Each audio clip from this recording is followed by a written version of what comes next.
Welcome to the Story Lab. I hope you enjoy this story. Let's begin. I swirled the last drops of Cabernet in my glass, savoring the rich aroma as the credits rolled on the TV screen. The clock on the mantel ticked past midnight. Stephanie should be home soon, I thought, reaching for my phone to check for messages. Nothing. The house felt oddly empty without her bubbly presence. I wandered into the kitchen, debating whether to open another bottle when I heard the click of heels on the hardwood floor. "Shane? You still up, babe?" Stephanie's voice carried from the entryway, higher pitched than usual. I stepped out of the kitchen to greet her. "Hey, I thought you'd be back by now. How was dinner with your coworkers?" She was a vision in a slinky black dress, her blonde hair slightly tousled. A faint whiff of alcohol clung to her as she planted a quick kiss on my cheek. "Oh, it was fun. But listen, Todd just called. There's this impromptu birthday thing for Rachel from accounting. I promised I'd stop by." I frowned, glancing at the clock again. At this hour? Where's the party? Stephanie was already heading upstairs, her stilettos dangling from her fingers. "Just at the Marriott downtown. Todd booked a suite. Don't worry, I won't be long." "The Marriott?" "Steph, it's past midnight. Can't you just send Rachel a text or something?" She reappeared at the top of the stairs, now wearing a sparkly top and skinny jeans. "Come on, Shane. It's just for an hour or two. You know how important networking is in my field." I sighed, knowing it was pointless to argue. Stephanie had always been career-driven, and her recent promotion to marketing executive meant even more networking events. "Fine, but please be careful. Text me when you're on your way home, okay?" She blew me a kiss as she grabbed her purse. "You're the best, babe. Don't wait up." The door slammed shut before I could respond. I stood there for a moment, listening to the sound of her car engine fading into the distance. An uneasy feeling settled in my stomach, but I pushed it aside. Stephanie had never given me a reason not to trust her. I tried to distract myself by grading some papers from my English class, but my mind kept wandering. The minutes ticked by, stretching into hours. By 3 a.m., my unease had morphed into full-blown worry. I fired off a text, "Hey, everything okay? Getting pretty late." No response. Another hour crawled by. I called her cell, but it went straight to voicemail. My imagination started conjuring up worst-case scenarios. Car crash, mugging, kidnapping, or... No, I wouldn't let my mind go there. I pulled up Stephanie's Instagram, scrolling through her recent posts. There it was, a group photo from earlier in the evening. Stephanie front and center, surrounded by her coworkers. My eyes narrowed as I spotted Todd, his arm draped casually around her waist. They looked cozy. Too cozy. The photo was time-stamped just after midnight. So much for an impromptu party. My hands shook as I zoomed in on their faces. The way Stephanie leaned into Todd, the intimate tilt of her head. How had I not noticed before? The signs had been there for weeks. Late nights at the office, hushed phone calls, a growing emotional distance between us. I hurled my phone across the room, watching it bounce off the couch. The silence of the house suddenly felt suffocating. I needed answers, and I needed them now. Grabbing my keys, I stormed out to the car. The streets were eerily empty as I sped towards downtown, my knuckles white on the steering wheel. A horn blared as I narrowly avoided running a red light, the near miss sending a jolt of adrenaline through my system. I screeched into the Marriott parking lot, leaving the car haphazardly across two spaces. The lobby was deserted save for a bored-looking receptionist who eyed me suspiciously as I approached.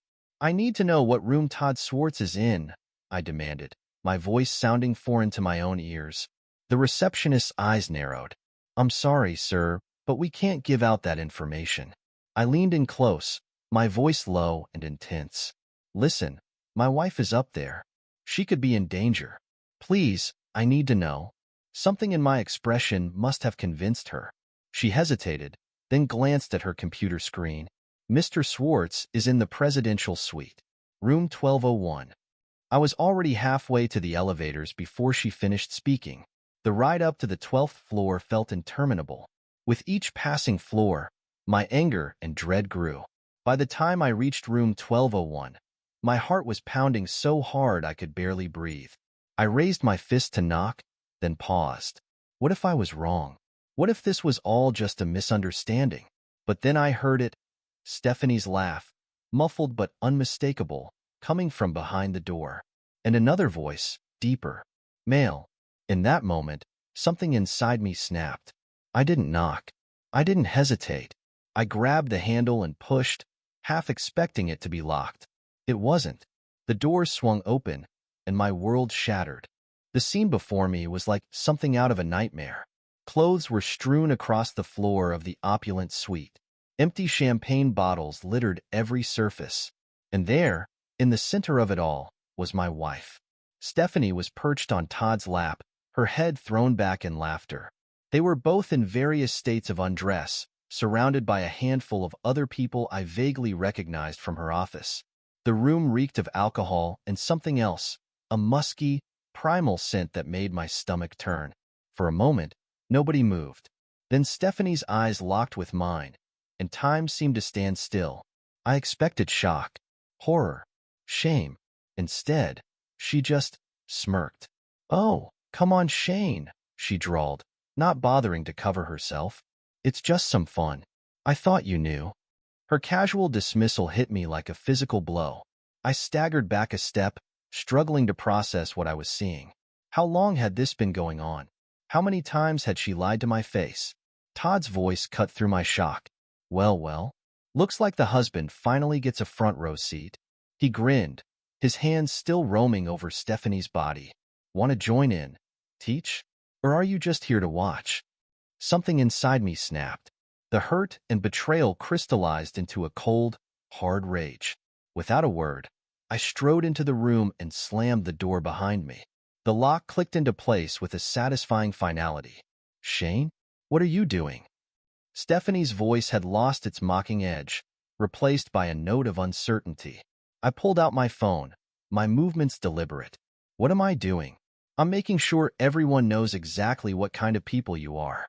I hit record, panning slowly across the room. Stephanie's colleagues scrambled for their clothes, their drunken giggles replaced by panicked whispers. Todd tried to lunge for my phone, but in his inebriated state, he only succeeded in tumbling off the bed. "You can't do this," Stephanie shrieked, suddenly realizing the gravity of the situation. "Shane, please. I can explain." I laughed, the sound harsh and unfamiliar. "Explain? There's nothing to explain, Steph. The video speaks for itself." I stopped recording and immediately sent the file to my email, ensuring they couldn't delete the evidence. Then I dialed 911. "What are you doing?" Todd snarled, struggling to his feet. I met his gaze coolly. "Calling the police.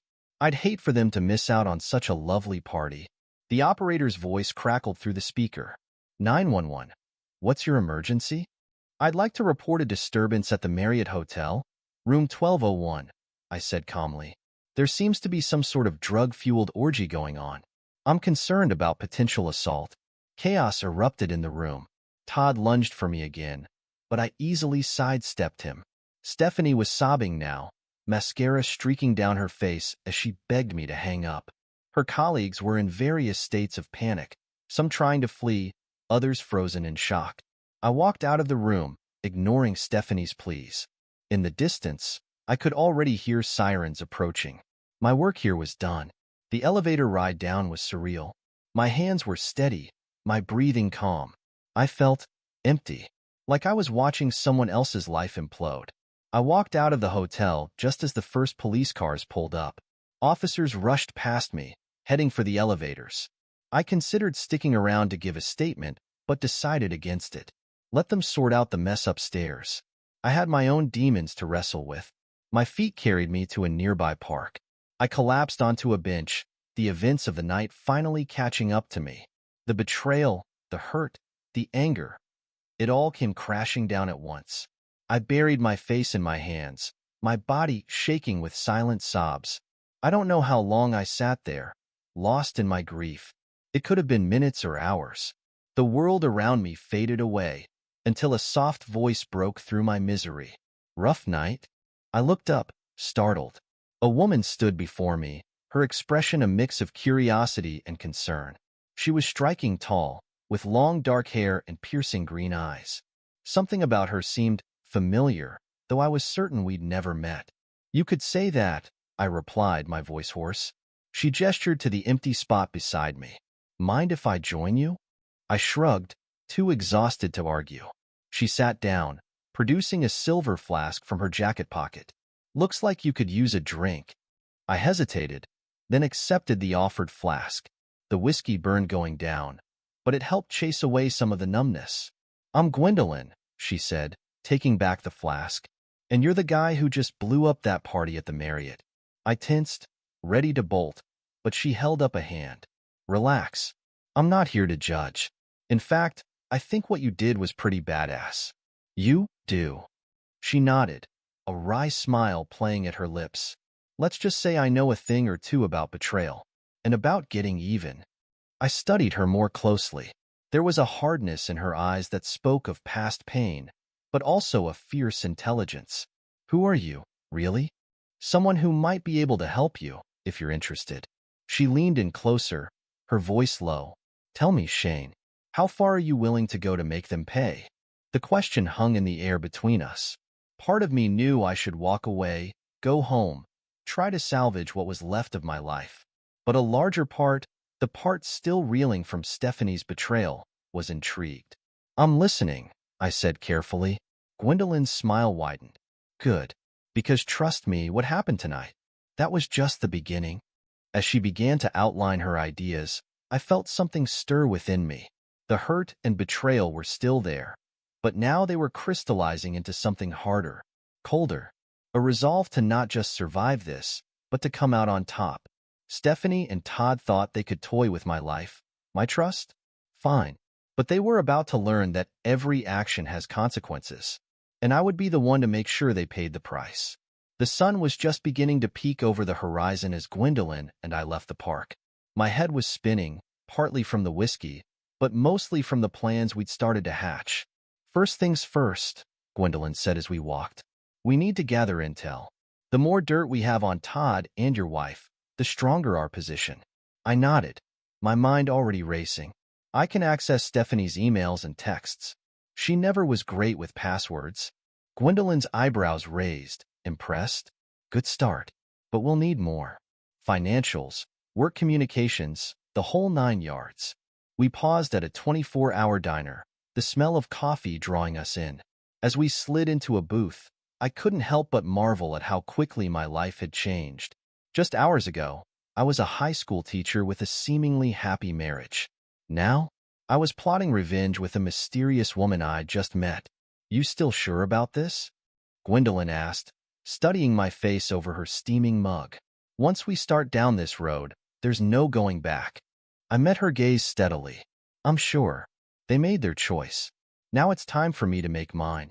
She nodded, satisfied. "All right then, let's get to work." The next few days passed in a blur. I threw myself into our plan with a single-minded focus that surprised even me. Every spare moment was spent digging through Stephanie's digital life, uncovering a web of lies that went far deeper than I'd imagined. It wasn't just the affair with Todd. There were hints of shady business deals, manipulated contracts, even blackmail. Stephanie hadn't just betrayed our marriage. She'd sold her soul for a corner office and a fatter paycheck. I was in the middle of combing through a particularly damning email chain when my phone buzzed. A text from an unknown number. "Meet me at Riverside Park. 2 p.m. Bring what you found." Gee. I arrived at the park early, my laptop bag heavy with evidence. Gwendolyn was already there, deep in conversation with a man I didn't recognize.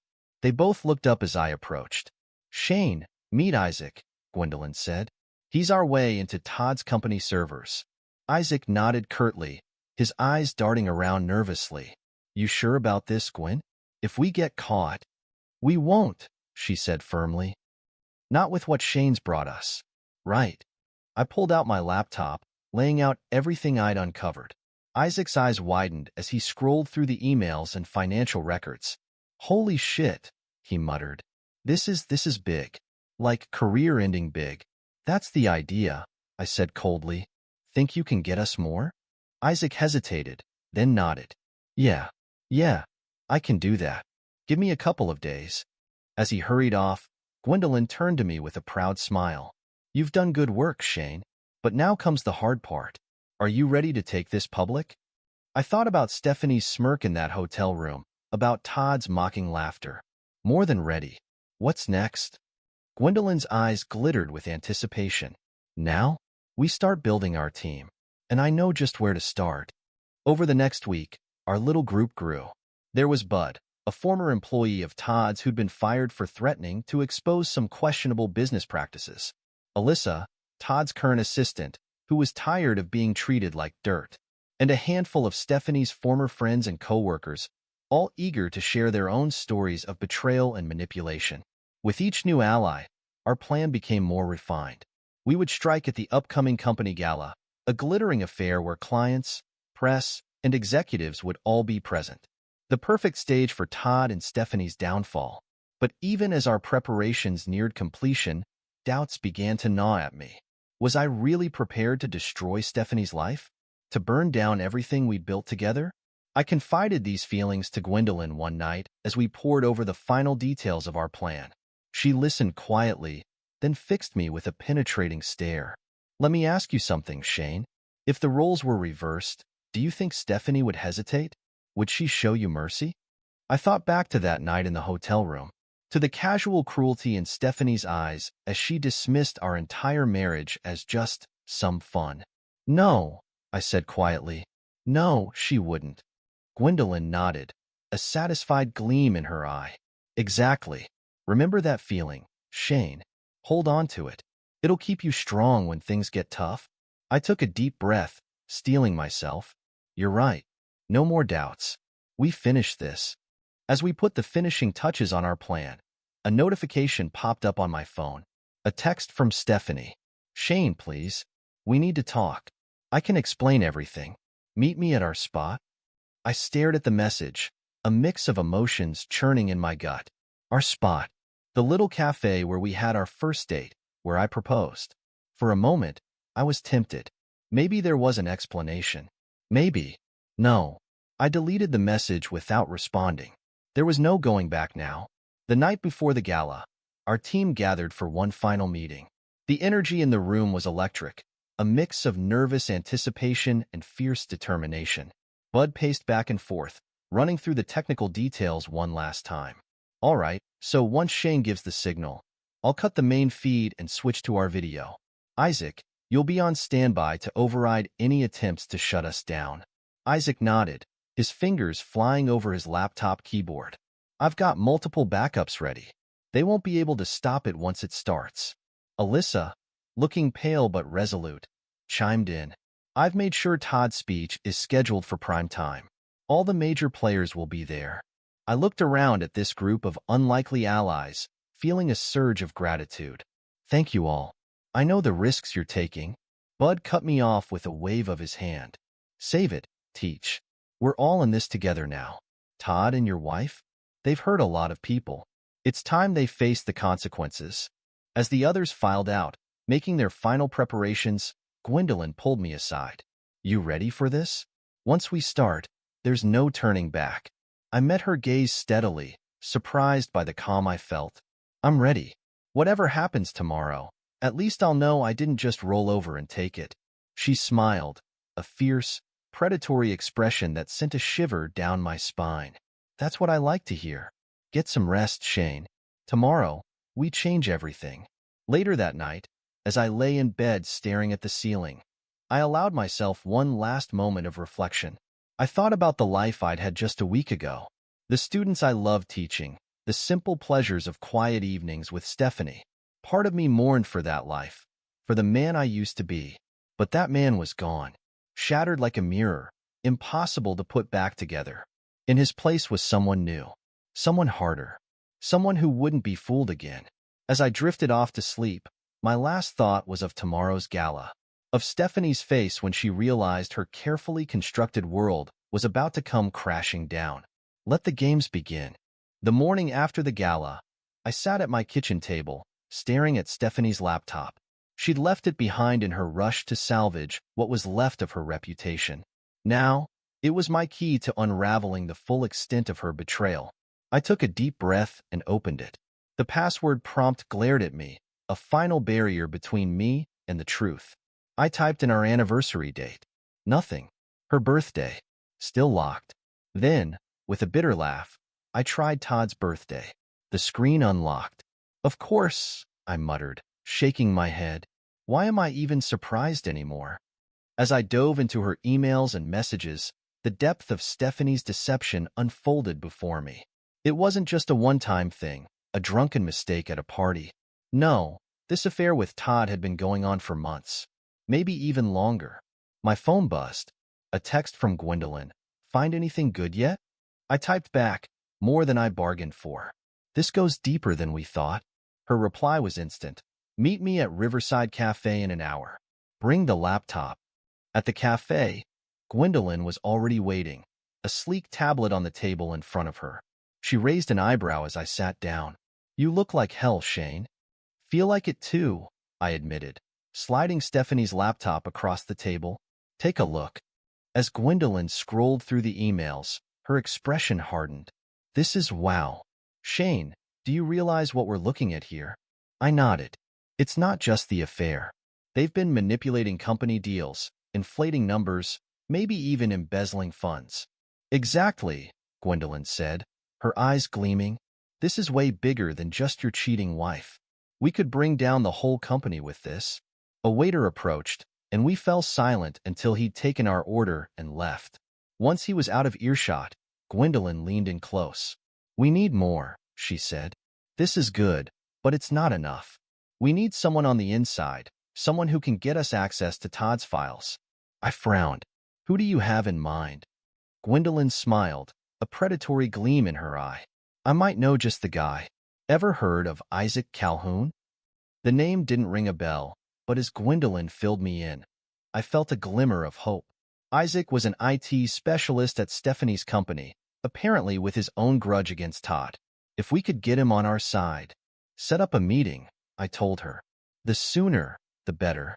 2 days later, I found myself in a dingy bar on the outskirts of town, nursing a lukewarm beer as I waited for Isaac. The door creaked open, and a scrawny guy with thick glasses and a nervous twitch walked in. He scanned the room before his eyes landed on me. Shane, he asked, sliding onto the bar stool next to me. I nodded. Isaac, thanks for meeting me. He ordered a drink, his eyes darting around the bar. Gwendolyn said you had a proposition for me. Something about taking down Todd Swartz? That's right, I said, lowering my voice. I know you've got no love for the guy. Neither do I. I think we can help each other out. Isaac's eyes narrowed. What exactly are you proposing? I laid it out for him, our plan to expose Todd's corruption, the evidence we'd already gathered, and what we still needed. As I talked, I could see the wheels turning in Isaac's head. It's risky, he said finally. If we get caught. We won't, I assured him, with more confidence than I felt. But if we pull this off, Todd goes down. Hard. And you'll be the unsung hero who made it all possible. Isaac was quiet for a long moment, swirling the ice in his glass. Then he looked up at me, a new resolve in his eyes. All right, I'm in. What do you need? Over the next few hours, Isaac and I hashed out the details.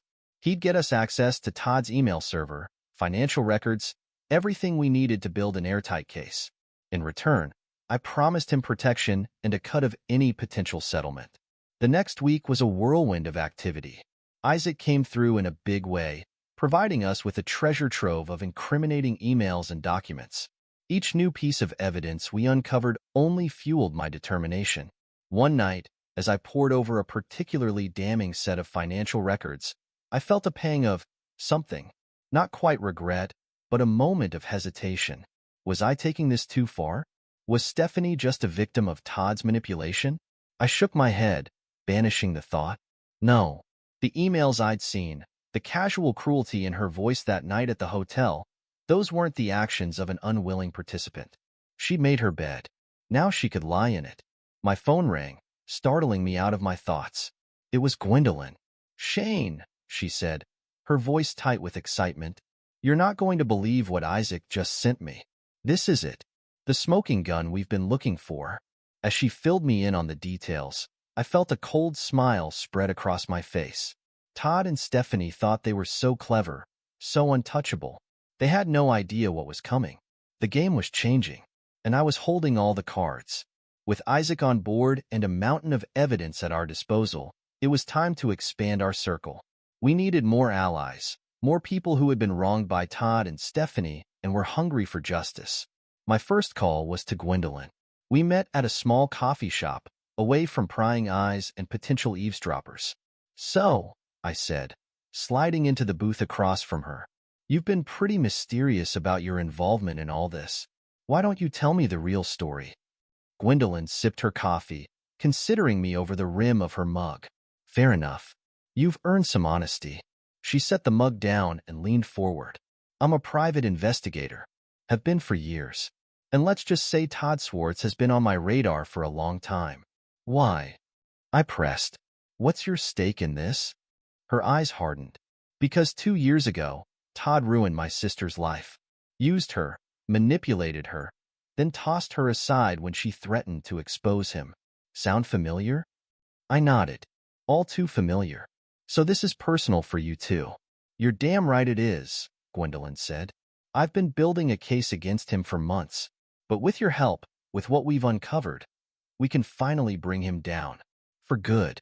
I studied her face, seeing the same determination, the same thirst for justice that I felt. "All right," I said. "I'm glad you're on our side. Who else do we need?" Gwendolyn smiled, a predatory gleam in her eye. "I've got a few ideas. Ever heard of Bud Maxwell?" Bud, as it turned out, was a former employee of Todd's. We met him at a rundown bar on the edge of town, the kind of place where nobody asked questions and everybody minded their own business. "So you're the guy," Bud said as I slid onto the bar stool next to him. He was a burly man, with calloused hands and hard eyes that had seen too much.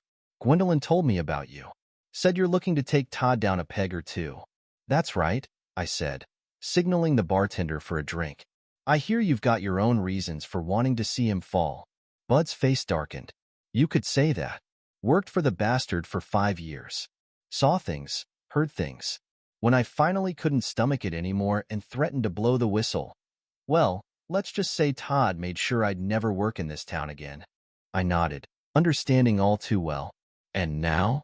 A slow, vicious smile spread across Bud's face. "Now? Now I want to see that smug son of a bitch burn." We spent the next hour filling Bud in on our plan. His eyes lit up as we showed him the evidence we'd gathered, the case we were building. "This is good," he said, nodding appreciatively. "Real good. But you know what would make it even better? Inside information from someone still working there." I leaned forward, intrigued. "You have someone in mind?" Bud grinned. "As a matter of fact, I do. Ever met Todd's assistant, Alyssa?" Alyssa. The name rang a bell. I vaguely remembered her from company parties, a quiet, mousy woman who always seemed to be hovering in Todd's shadow. "You think she'd help us?" I asked skeptically. Bud nodded. "Trust me, that girl's seen more dirt than anyone. And from what I hear, she's about at her breaking point. One push in the right direction."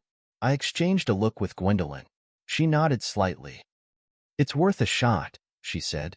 Getting in touch with Alyssa proved trickier than we'd anticipated. She was understandably wary of strange men calling her out of the blue. But Gwendolyn, with her PI skills, managed to arrange a meeting. We met Alyssa in a quiet park, away from the prying eyes of the office. She was younger than I remembered, with dark circles under her eyes that spoke of too many late nights and too much stress. "I shouldn't be here," she said as soon as we sat down. "If Todd found out—" "He won't," Gwendolyn assured her. "We know how to be discreet. But Alyssa, we also know what kind of man Todd is, what he's capable of." Alyssa's eyes darted between us, fear and something else, hope, maybe, warring on her face. "You don't know anything," she whispered. I leaned forward, keeping my voice gentle but firm. "We know more than you think.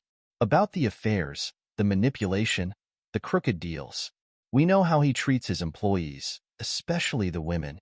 Alyssa's eyes widened. How do you know all that?" "Because we've been investigating him," Gwendolyn said, "and we're close to bringing him down.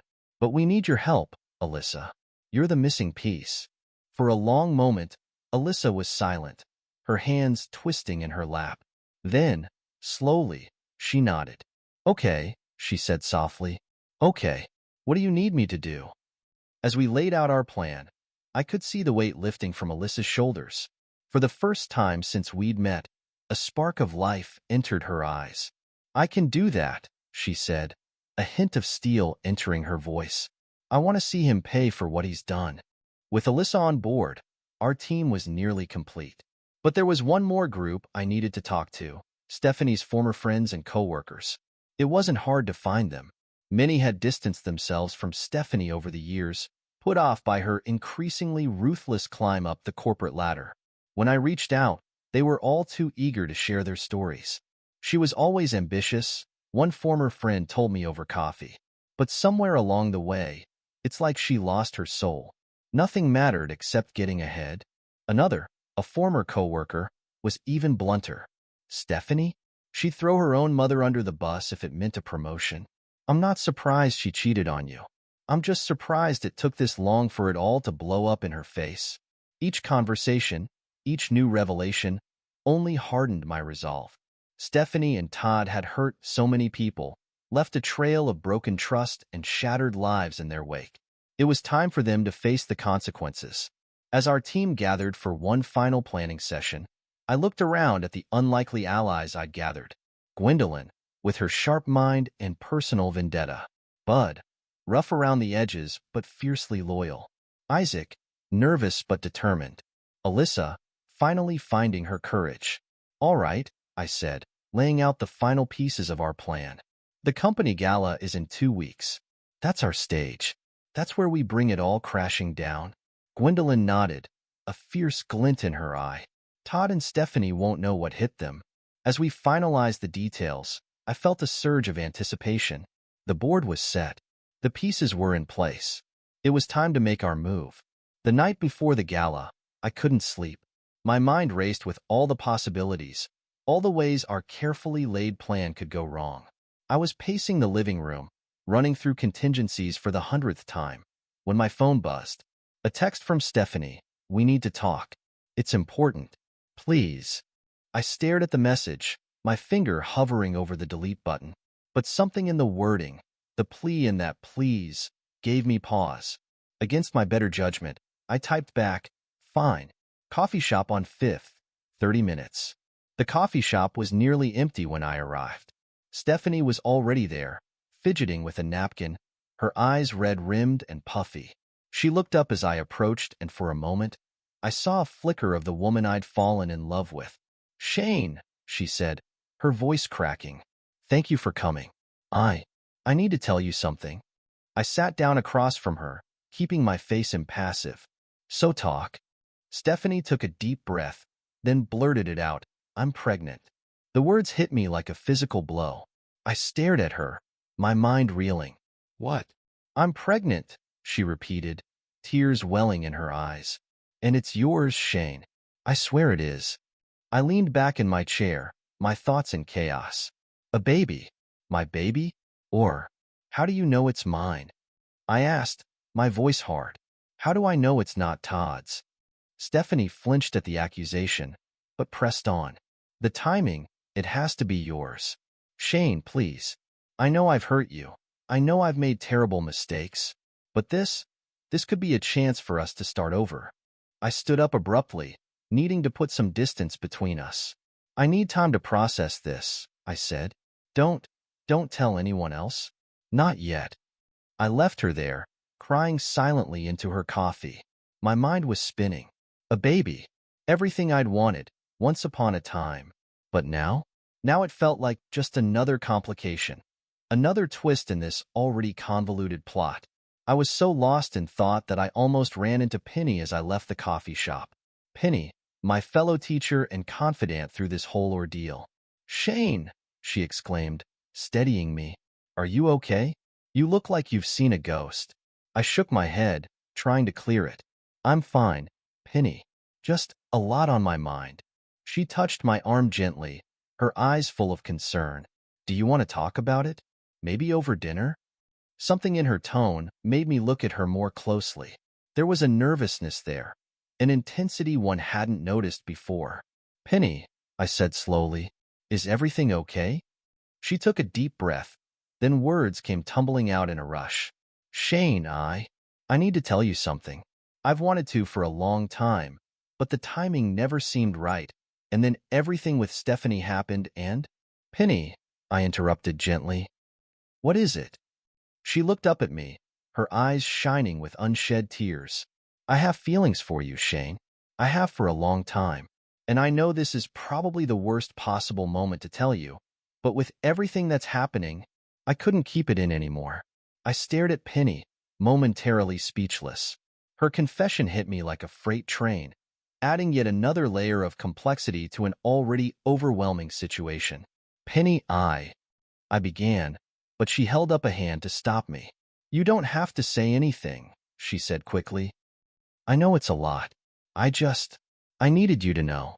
Whatever happens next, whatever you decide to do about Stephanie and the baby, I'm here for you. As a friend, or, or as something more, if you want." I nodded, my mind reeling. "I appreciate that, Penny. I really do. But right now, I need some time to think. About everything." She gave me a sad smile. "Of course. Take all the time you need." As I walked home, my thoughts were a jumbled mess. Stephanie's pregnancy, Penny's confession, the looming gala where we planned to bring everything crashing down. It was all too much, but I didn't have the luxury of time to sort through my feelings. The next morning, my phone exploded with frantic messages from our team. Something had gone terribly wrong. I met Gwendolyn at our usual cafe, her face grim as I slid into the booth across from her. "Todd knows," she said without preamble. "He knows we're planning something." My blood ran cold. "How? What happened?" Gwendolyn's eyes flashed with anger. "Isaac, the little weasel's been feeding information back to Todd. We don't know how much he's told him, but it's enough to put Todd on high alert." I slammed my fist on the table, ignoring the startled looks from nearby patrons. "Damn it. I knew we shouldn't have trusted him. What's our move now?" "We adapt," Gwendolyn said firmly. "Todd started retaliating. He's spreading rumors about you at the school, hinting at taking legal action. We need to move fast." Just then, my phone buzzed with a text from Bud. "Turn on the news. Now." I grabbed Gwendolyn's tablet, pulling up a local news station. My jaw dropped as I saw the headline, "Local teacher accused of harassment, stalking." The reporter's voice filled the air. "Shane Denton, a high school English teacher, is facing serious allegations of harassment and stalking." Sources close to the situation claim Denton has been obsessively targeting local businessman Todd Swartz and his employees. I shut off the video, my hands shaking with rage. "That bastard," I snarled. "He's trying to discredit me before we can expose him." Gwendolyn's eyes were hard. "This changes things. We can't wait for the gala. We need to strike now, before Todd can do any more damage." I nodded, a cold determination settling over me. "Agreed. But first, I need to know something." I met Gwendolyn's gaze. "Why are you really doing this? What's your personal stake in taking down Todd?" For a moment, I thought she wouldn't answer. Then she sighed, her shoulders sagging slightly. "It's not just about my sister," she admitted. "Todd and we have history. Bad history. He destroyed my career as a journalist when I tried to expose one of his earlier schemes. This isn't just about justice for me. It's personal." I absorbed this information, turning it over in my mind. "So you've been using me," I said flatly, "to get your own revenge?" Gwendolyn's eyes flashed. "I haven't lied to you, Shane. Everything I've told you about Todd, about what he's done, it's all true. Yes, I have my own reasons for wanting to see him fall, but that doesn't change the fact that he deserves it." I stood up, needing to move, to think. "I need some air," I said, "and I need to make some calls. We're changing the plan. Tonight." As I walked out of the cafe, my mind was racing. Stephanie's pregnancy, Penny's feelings, Isaac's betrayal, Gwendolyn's hidden motives, Todd's counterattack. It was all spinning out of control, but one thing was crystal clear. There was no turning back now. Todd had made his move, escalating this from a private vendetta to a public battle. Fine. If he wanted a war, I'd give him one. I pulled out my phone, dialing Alyssa's number. Change of plans, I said as soon as she picked up. We're moving tonight. Are you ready? There was a pause, then Alyssa's voice came through, stronger than I'd ever heard it. I'm ready. Let's finish this. As I hung up, a smile spread across my face. Todd thought he had the upper hand, but he had no idea what was coming. By this time tomorrow, his entire world would be in ashes, and I wouldn't feel an ounce of remorse.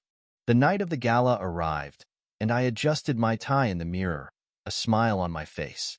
Penny stood beside me, radiant in a deep blue gown. You ready for this? She asked, her eyes meeting mine in the reflection. I nodded, my jaw set. More than ready. It's time to end this. We arrived at the venue, a grand hotel ballroom decked out in all its glittering finery. As we entered, I scanned the room, quickly spotting Stephanie in a corner, chatting with some executives. Our eyes met for a brief moment, and I saw her falter, her fake smile slipping for just a second. Good. Let her be off balance. Todd was holding court near the bar, his booming laugh carrying across the room. He caught sight of me and Penny, his eyes narrowing slightly before he plastered on a wide grin. Shane, he called out, raising his glass in our direction. Didn't expect to see you here. And who's this lovely lady? I felt Penny stiffen beside me, but I squeezed her hand reassuringly. Todd, I said coolly. This is Penny, my date for the evening. Todd's eyes raked over Penny appreciatively. Well, looks like you've moved on quickly, eh? Can't say I blame you. He leaned in closer, his voice dropping to a stage whisper. Between you and me, it's almost too easy sometimes. These women, they practically throw themselves at you when you're in a position of power. I clenched my fist, fighting the urge to deck him right there. But I forced a smile, remembering the plan. Is that so? I said mildly. Interesting perspective. Todd chuckled, clearly pleased with himself. Just a little advice from one man to another. You should join us sometime, Shane. I could show you the ropes. I'll keep that in mind, I said, my voice dripping with barely concealed contempt. As Todd sauntered away, Penny turned to me, her face pale. What a creep, she muttered. I nodded. And that's just the tip of the iceberg. But don't worry, he'll get what's coming to him soon enough. We mingled for a while, keeping an eye on the key players. I spotted Alyssa, Todd's assistant, hovering nearby. She caught my eye and gave an almost imperceptible nod. Showtime. Alyssa approached Todd, a stack of papers in her hand. Mr. Swartz? I'm so sorry to bother you, but there's an urgent matter that needs your attention. Todd frowned, clearly annoyed at the interruption. Can't it wait, Alyssa? I'm in the middle of something here. I'm afraid not, sir, Alyssa pressed, her voice steady despite her obvious nervousness. It's regarding the Johnson account. There seems to be a discrepancy in the numbers. Todd's face darkened. Fine, he snapped. Let's deal with this quickly. As Todd followed Alyssa to a quieter corner, I saw Bud slip behind the AV setup, Isaac close behind. Everything was falling into place. I made my way toward the stage, my heart pounding. A figure in a waiter's uniform brushed past me, pressing something small and cold into my hand. I glanced down to see a USB drive, then looked up to meet Gwendolyn's eyes. She gave me a quick nod before melting back into the crowd. I was about to head for the stage when a hand grabbed my arm. I turned to find Stephanie, her eyes wide and pleading. Shane, please, she said, her voice low and urgent. We need to talk. There's something you don't understand about Todd, about all of this. I hesitated, thrown off by the desperation in her voice. What are you talking about? Stephanie glanced around nervously. Todd, his control over me, over all of us, it goes deeper than you know. He's not just a sleazy boss. He's dangerous. I never wanted to hurt you, Shane, but I didn't have a choice. For a moment, I felt a flicker of doubt. Was there more to this story than I realized? But then I remembered the cruel dismissal in Stephanie's eyes that night at the hotel, the months of lies and deception. Save it, Stephanie, I said coldly. Whatever game you're playing, I'm not interested. It's too late for explanations. I pulled away from her, ignoring her protests as I made my way to the stage. The MC was just finishing up his introduction. And now, ladies and gentlemen, we have a special guest speaker. Please welcome Shane Denton. As I climbed the steps to the stage, I felt a surge of adrenaline. This was it, the moment of truth. I looked out over the sea of faces, spotting Todd's smug grin, Stephanie's panicked expression, and the expectant looks of all the corporate bigwigs who had no idea what was about to hit them. I smiled, a predator finally cornering its prey. "Good evening, everyone," I began, my voice steady and clear. "I'd like to talk to you tonight about trust, about integrity, and about the man you all think you know as Todd Swartz." The room fell silent as I spoke, all eyes fixed on me. I could see confusion on some faces, dawning horror on others. Todd, in particular, had gone pale, his earlier smugness replaced by barely concealed panic. "For years," I continued, my voice carrying across the hushed ballroom, "Todd Swartz has presented himself as a pillar of this community, a successful businessman, a mentor. But the truth is far darker." I nodded to Bud, who activated the large screen behind me. Gasps rippled through the crowd as emails, financial documents, and incriminating photos began to appear. "What you're seeing is just a fraction of the evidence we've uncovered," I said, my tone icy. "Manipulation, coercion, financial fraud on a massive scale. Todd Swartz hasn't built a successful company. He's built a house of cards on the backs of those he's exploited and abused." Todd lunged toward the stage, his face contorted with rage. "This is slander," he shouted. "I'll sue you for every penny you've got, you bastard."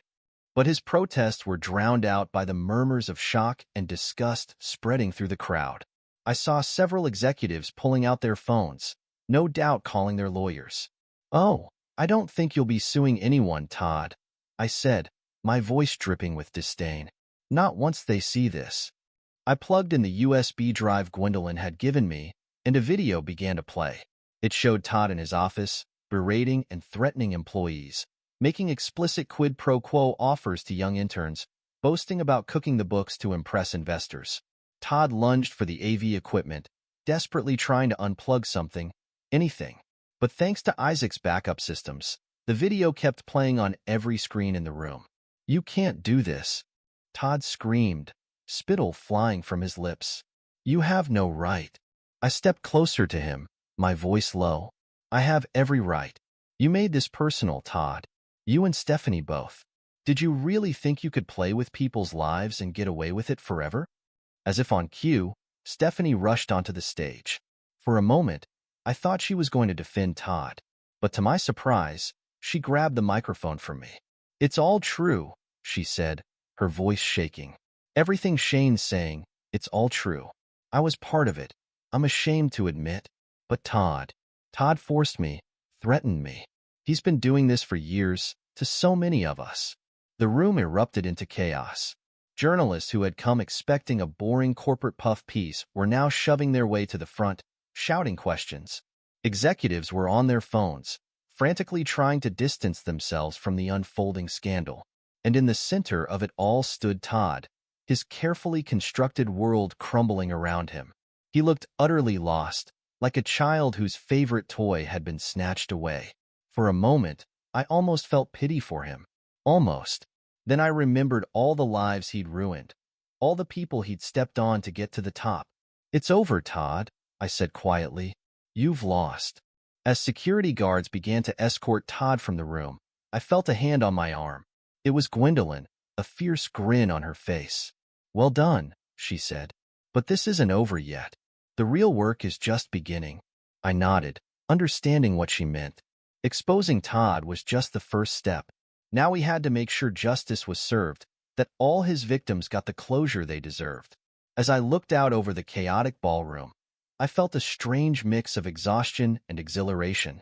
The path ahead wouldn't be easy, but for the first time in months, I felt like I was finally back in control of my life.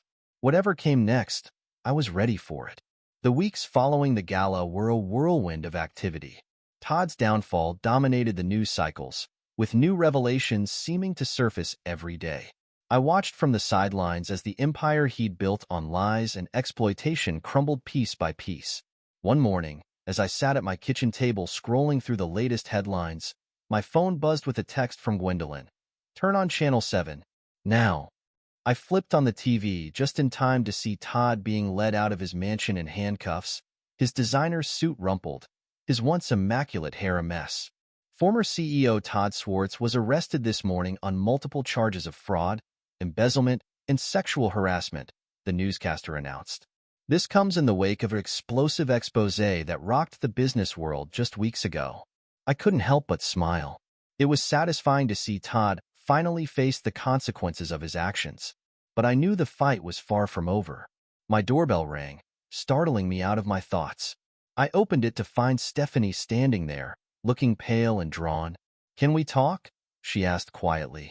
I hesitated for a moment, then stepped aside to let her in. We sat at the kitchen table, an uncomfortable silence stretching between us. Finally, Stephanie spoke. I wanted to thank you," she said, her voice barely above a whisper, "for exposing Todd, for ending it all." I studied her face, searching for any sign of the manipulative woman I'd come to know over the past months. But all I saw was exhaustion and regret. "I didn't do it for you," I said bluntly. "I did it because it was the right thing to do." Stephanie nodded, her eyes filling with tears. "I know, and I don't expect your forgiveness, Shane. What I did, there's no excuse for it. But I want you to know that I am sorry. Truly sorry." I felt a familiar anger rising in my chest. "Sorry doesn't cut it, Stephanie. You lied to me for months. You betrayed our marriage, our whole life together. And for what? A promotion? The thrill of sleeping with your boss?" "It wasn't like that," Stephanie protested weakly. "Todd, he had dirt on everyone. He threatened to ruin my career, to expose things from my past. I was scared, Shane. I know it's no excuse, but I was terrified of what he could do." I shook my head, unmoved. "And that justifies cheating on me? Lying to my face day after day? You had choices, Stephanie. You chose wrong." She nodded, wiping away her tears. "You're right. I did. And I'll have to live with that for the rest of my life." She reached into her purse and pulled out an envelope. "I've signed the divorce papers. It's all there. Everything we discussed with the lawyers. I'm not contesting anything." I took the envelope, feeling a strange sense of finality. "What about the baby?" I asked, the question that had been nagging at me for weeks. Stephanie's hand went to her stomach instinctively. "It's yours, Shane. I'm sure of it. But I understand if you don't want to be involved. After everything I've done, I wouldn't blame you." I let out a long breath. "I need time to think about that. This doesn't change anything between us, Stephanie. But if it is my child, I won't abandon them." She nodded, standing up to leave. At the door, she turned back to me one last time. "For what it's worth, Shane, I am glad you found the strength to fight back, to expose Todd for what he really was. You're a better person than I ever gave you credit for." As the door closed behind her, I felt a weight lift from my shoulders. It wasn't forgiveness, not by a long shot, but it was closure. A chapter of my life ending, making way for something new. My phone buzzed again. This time it was Penny. "Hey, just checking in. How are you holding up?" I smiled, feeling a warmth I hadn't experienced in a long time. "I'm okay," I texted back. "Actually, I'm better than okay. Want to grab coffee?" As I grabbed my keys and headed out the door, I realized something. For the first time in months, I was looking forward to the future, rather than dreading it. The next day, I met with Gwendolyn at our usual cafe. She slid a thick manila envelope across the table to me. "What's this?" I asked, picking it up curiously. Gwendolyn grinned, a fierce light in her eyes. "That, my friend, is the final nail in Todd's coffin, and the key to helping all the people he hurt over the years." I opened the envelope to find a detailed report, complete with financial records, witness statements, and a timeline of Todd's crimes stretching back over a decade. "You've been busy," I said, impressed despite myself. Gwendolyn nodded. "I told you I had my reasons for wanting to take Todd down. This story, exposing corporate corruption and abuse of power, it's what I've been working towards my entire career as a journalist." I looked up at her, realization dawning. "You're not just a private investigator, are you? She shook her head. Undercover journalist. I've been building this case for years, waiting for the right moment to blow it wide open. And thanks to you, Shane, I finally had that moment. I leaned back in my chair, processing this new information. So what happens now? Now, Gwendolyn's smile was predatory. Now we make sure justice is served, not just for Todd, but for everyone involved, including Stephanie. I felt a twinge of something, not quite regret, but a lingering doubt. Stephanie claims Todd was blackmailing her, threatening her career. Gwendolyn's eyes hardened. Maybe he was, but she still made her choices, Shane. She's not innocent in all this. I nodded slowly. You're right. I guess I'm still processing everything. That's understandable, Gwendolyn said, her tone softening slightly. You've been through hell, Shane, but you've come out stronger for it. Not everyone could have done what you did. As we continued to discuss the fallout from Todd's arrest and the ongoing investigation, I felt a sense of purpose settling over me. This wasn't just about my personal revenge anymore. It was about making sure nothing like this could happen again, about giving a voice to all the people Todd and others like him had silenced over the years. Later that evening, as I walked through the park where this whole journey had begun, I found myself reflecting on everything that had happened. The betrayal, the pain, the anger that had driven me for so long. But now, those feelings were fading, replaced by something else. A determination to move forward, to use what I'd learned to make a difference. I pulled out my phone and dialed a familiar number. Hey, Penny, I've been thinking, how would you feel about helping me start a support group for people who've been victims of workplace harassment and abuse? As Penny's excited voice filled my ear, I smiled. This was just the beginning. A new chapter, not just for me, but for all the people we could help. The road ahead wouldn't be easy. There would be legal battles, public scrutiny, and no doubt more attempts by people like Todd to cling to their power. But I was ready for it. After all, I'd already faced my worst nightmare and come out the other side. Whatever challenges lay ahead, I knew I had the strength to face them. And this time, I wouldn't be facing them alone. This is where our story comes to an end. Share your thoughts in the comments section. Thanks for your precious time. If you enjoyed this story, then please make sure you subscribe to this channel. That would help me a lot. Click on the video you see on the screen, and I will see you there.